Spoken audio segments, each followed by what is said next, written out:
You see these two clowns right here. These two clowns. One is just being ignorant. He knows nothing. Why the other one, he's just evil, deliberately mischievous.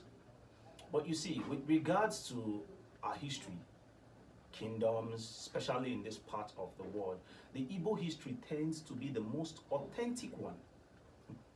The most authentic one. Look, most of these emperors, supreme kings, empires we have, we had rather, were born out of conquests, waging war, subjugating people, oppressing them and bringing them under one umbrella, under one supreme king,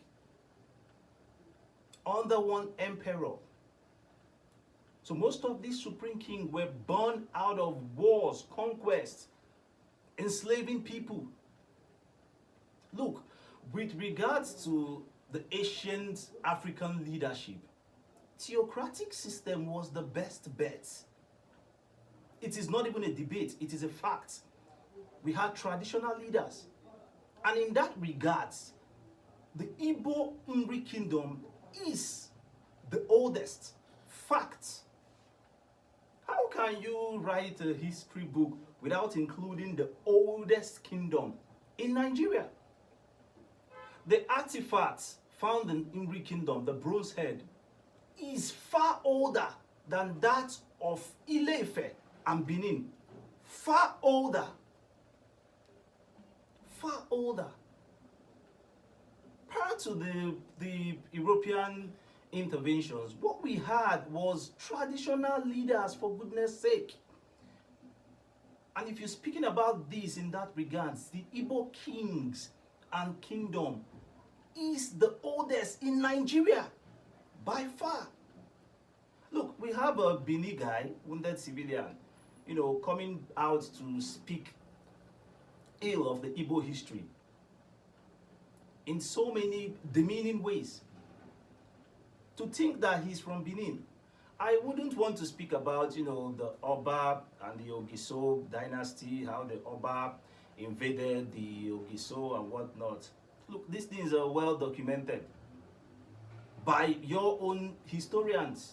By your own historians. I will not come here to speak about that, how the Aborigines were displaced. I would not come here to speak about that. I respect other people's history. Honestly, I do. And I respect the Oba.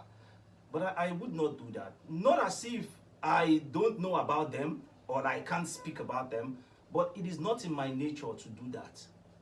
But you find him here, casting aspersions, in talking down on the Igbo history. It is well. It is well.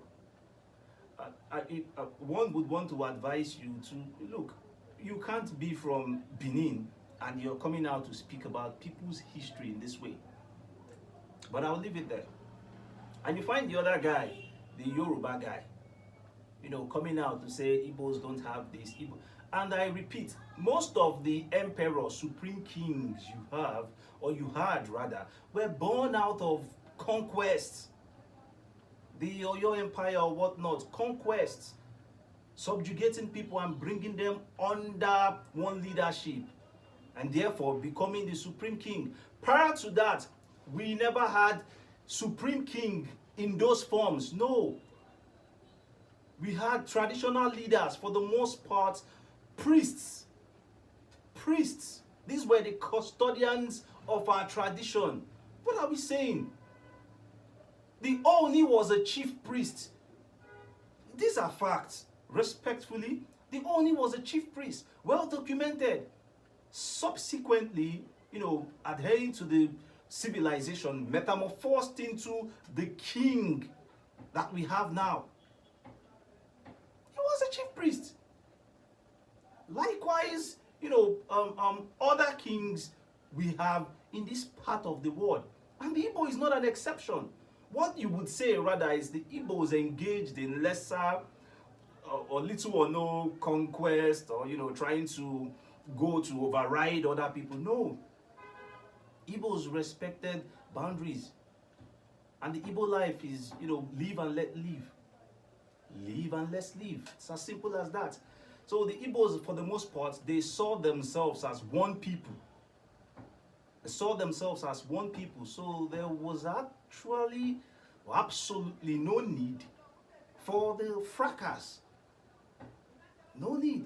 Because they identified for the most part as one people compared to other ethnic groups that had, these back and forth. So I can't fathom how you would be writing a history about Nigeria, making references to kingdoms. I would want to think that if that was a mistake, I would want to call it a deliberate one. You can't be writing about kingdoms in Nigeria and you omit the Umri kingdom, the oldest in Nigeria. And if you want to speak about kingship and its structure, where do you place the Aro? The Aro Confederacy, extended down to some parts of Cameroon and even beyond. The Aro Confederacy. He was an emperor. The Eze Aro was an emperor. Why is that not even included in the history book? So these are the questions we need to ask. Yeah. If you're an Igbo person at this point, you need to be proud of yourself. We are engaged in lesser conflicts among us because for the most part, we were and we still are one people. And yes, we had our kings and our kingdoms, the oldest in Nigeria. And I think that shouldn't be omitted.